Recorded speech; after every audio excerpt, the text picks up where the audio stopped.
Hello, everybody. Leia here. Well, you saw the title of the video. I've had a fun time this last month, so let's talk about it. So, where last you left off in my journey was at about the beginning of the semester. I did film a routine video where I had just a pamper day, and let me know if you guys want to see like a pamper day routine.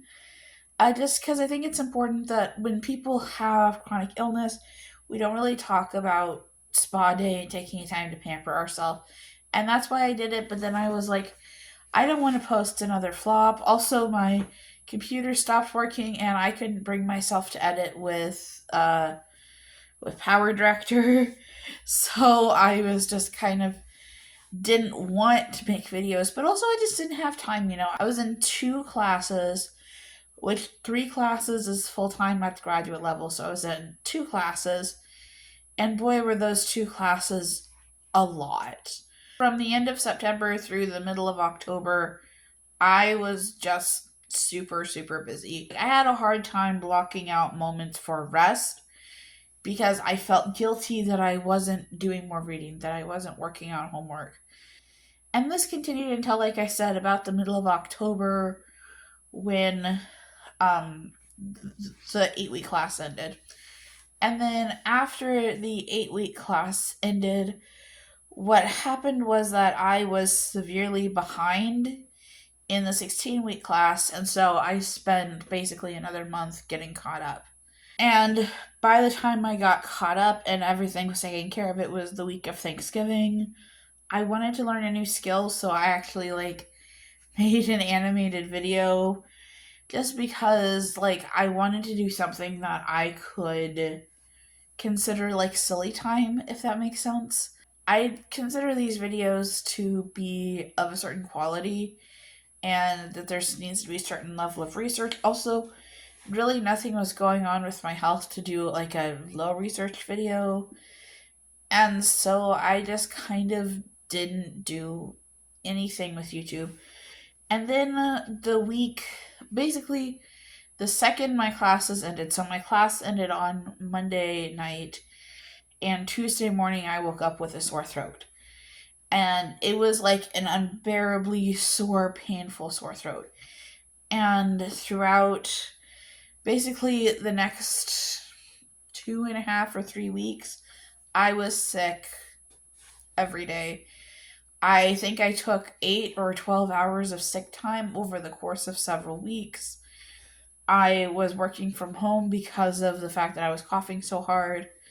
No vomiting, which is interesting because normally whenever I'm sick, I also do a lot of vomiting. But there was no vomiting this time. Just a coughing, sore throat. I didn't have a voice, and I wanted to sleep. And this went on, like I said, for almost all of December. And then finally on Christmas Eve, I woke up on Christmas Eve. I went to work. I was feeling great. Our boss gifted us with a half day. And I was just like, nope. I started to feel some pain in my jaw. And I am not a stranger to jaw pain. I used to get TMJ on a recurring basis when I lived in Iowa. Every couple of months, I would get really severe TMJ. That it's pain to where I can't sit up, I can't lay down. No, I can sit up, I can't lay down. So as long as I'm sitting up and my jaw is in a correct position, that's fine. But if I lay down on the side that the jaw is, then it hurts and it feels like it's being pushed out of a line. If I lay down on the opposite side, then it feels like it's dangling. And that's what I thought this was. I thought this was severe TMJ, and I started to feel a little bit nauseous. Went into Christmas Day, didn't eat anything Christmas morning because I felt nauseous. I was with my parents, so they brought me home. And when I went to lay down and go to bed, because I had to go back to work the next day, and I had to go into the office the next day, I just could not get comfortable. I could not escape the pain. As a result, I went to the ER. And in the ER, I said, This could be a recurrence of TMJ, or it could be a recurrence of an infection. I didn't think it was an infection because in the past, when I've had an abscess, like my abscess was here, which is kind of where it is, but it was more over here. In the past, the abscess has been soft. It's felt like a fluid sac, but it felt hard. I could feel swollen lymph nodes. And I know in the past, whenever I have TMJ, that I have swollen lymph nodes when that happens. So I went in to see, uh, I went in to see the doctor to the ER, and they did a CAT scan, and they said, okay, you have an infection. We're going to put you on an antibiotic, and we're going to give you some ibuprofen. And then I went home. It was about 4 in the morning at this point. I slept for a couple hours. I went to go get my antibiotic and my pain medicine, and then I came home. And then I came home and I slept for basically another 8 hours. I did have a slight break in there, or maybe it was more than 8 hours. I know that I had like an hour or two break where I ate lunch, and then I kind of just went back to sleep. And then when I woke up, and I think throughout this time I was kind of like going to the bathroom and drinking and things like that, but around I want to say like 7 or 7:30, I woke up and I went to the bathroom and I looked in the mirror, and this was the first time that I really looked in the mirror, and I was like, "Oh my goodness, my face was swollen." I might insert a picture if I can, but I was like, "My face is swollen. I need to go back to the ER. I know it's only been a day. I know I've only had 3 doses of antibiotic, but I need to go back to the ER. This is not good." And then I think I'm going to make another video. I'm going to call it something like how not to treat your patient. But I had the worst experience of my life, equally or perhaps even more traumatic than when I was diagnosed with diabetes, which, if you guys know, when I was diagnosed with diabetes, it was very rough. People were treating me like I was stupid. People were treating me like I should have known I was diabetic. They were minimizing my symptoms that ended up being gallbladder problems. They were doing a lot of horrible things, and this was worse. This was like, and I don't know if it was that it was actually worse, or as I described to my friend the other day, I said, the problem is that it was like all of the check engine lights were on. All of the ways that you could feel uncomfortable, being tired, being in pain, needing to go to the bathroom, being thirsty, being nauseous, all of those things all at once were going on inside my body. And it was like I was having major sensory overload. They would not give me anything for the pain. They wouldn't even see me for like 6 hours. They wouldn't give me anything for the pain. They wouldn't let me drink water. I can't remember if they gave me fluids to try to help me feel better. But I just, in general, felt really, really sick.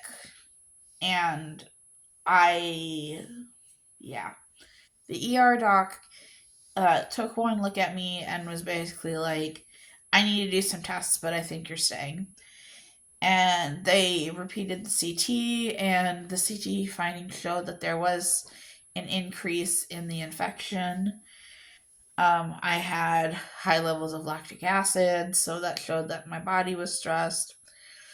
And they admitted me, and actually, a semi fun fact is that this is the first time that I have been admitted to the hospital where I went to a normal room. So I went to the med surg floor. And for a while, we didn't know if I was going to have surgery to remove the infection. However, they ended up determining that they thought that a course of IV antibiotics would be able to. They thought that IVs would be enough for me to be able to get rid of the infection. I do have to have like an oral surgery, but that is to deal with another time. This hospital trip was both quite like and quite unlike my other hospital trips. It was quite like my hospital trips in that lots of being poked and prodded. That's what happens when you're diabetic. They poke you 4 times a day with to check your sugar, and then they poke me, well, in my case, 5 times a day to do insulin, or no, I guess 6 times a day to do insulin. And I'm not gonna lie, it is a lot. It is a lot. But also, this was the first time that I've been in the hospital for pain related reasons, and everyone seemed to be very sympathetic of the fact that, like, my jaw looked painful. They could tell that I had a very painful infection, and they were kind of just continuously giving me medicine. That's not to say that I was not consenting, but it was just kind of like, oh, are you in pain? I can bring you this, I can bring you that. And it's very weird to be on like 3 different pain medicines around the clock and still be in pain, still not be able to eat. And then also just being on that level of pain medicine makes you incredibly tired. I know that I did more than sleep. I know that I tried to be awake because I feel weird when I am laying in bed and there are nurses there. Like, I feel like I need to be sitting up. It was kind of weird because from Thursday to basically Sunday morning, all I did was sleep. So for like 3 days, all I did was sleep. I didn't watch YouTube. I didn't read. I didn't write. I didn't draw. All I did was sleep. And then on Sunday, I was like, okay, I'm better now. I want to go home. I'm not tired anymore. And then I did come home on Sunday night. So where am I at now? I'm still taking my antibiotic. I had been given an antibiotic, remember, at the first ER visit, and then I was inpatient, and so I took what was an IV form of the antibiotic that they had given me outpatient, and then when I came home, I just continued to take that antibiotic. I have alarms set on my phone to take it every 5 hours so that I don't have to wake up in the middle of the night and take it. Um, Pain wise, yes, I am talking and I am eating, but eating is difficult. Talking, I'm kind of having a little bit of difficult times talking. And then sleep wise, I am just extremely tired but extremely restless. So I've been taking naps in the middle of the day, which is not necessarily normal for me. But then I'm having the problem of I sleep during the day and then I can't sleep at night. So yeah, I think that the moral of the story here is that, people say if you don't take a break, then your body will take a break without your permission. And I think that is definitely true. Last year my body took a break in the middle of the spring semester. This time it's taking a break for basically all of winter break. I expect that I will probably be having surgery during the beginning part of the semester. I'm not entirely sure what I'm going to do about that. I thought about emailing my professor and being like, hey, I'm probably going to be having surgery at the beginning of the semester. Should we rearrange classes? Like, what should we do? Because I'm very worried that I'm not going to be able to take that 8-week class. But then again, also, I've never had dental surgery. It could be not a big deal. I am continuing to take care of my diabetes. Unfortunately, it's been difficult with having this raging infection because infection and blood sugars eat off of each other in the worst way possible. And yeah, I'm hoping that this video is actually syncing because I already tried to film this video once and the audio didn't sync, and so I had to delete it. But we'll see how it goes. I think that that's about all that I have for you guys, but thank you so much for listening. Thank you so much for being here. Wow, there's almost 70 of you. Hopefully, I'm going to be making some more content. It's kind of hard because I know that you guys like the well researched content, but that content takes a long time to work out. I don't know. Would you guys rather it be like the way that a lot of these video channels are, where they post once a month and it's lengthy content? Or do you like this like monthly stuff about me? This weekly stuff about me, or a mix? I don't know. Just let me know. All right. Bye, guys.